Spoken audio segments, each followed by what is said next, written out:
Hindi ko pa nakausap. Bilang ko sa department sa dito. Pwede ko na itanong.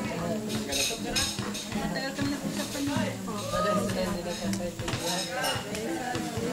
Ang desisyon nasa sa kanya.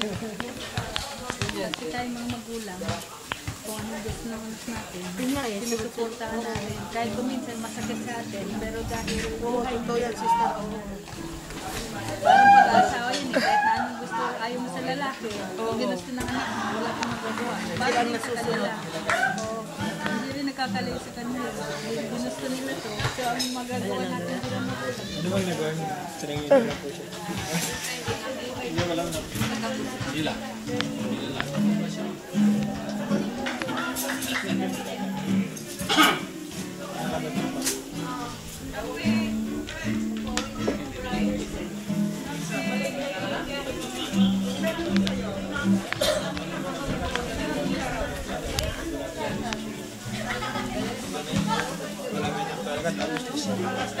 Na kami.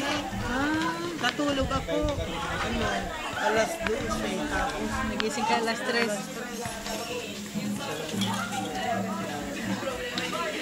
Nandito rin ako nung lagi. Lagi ako dito eh. Talaga.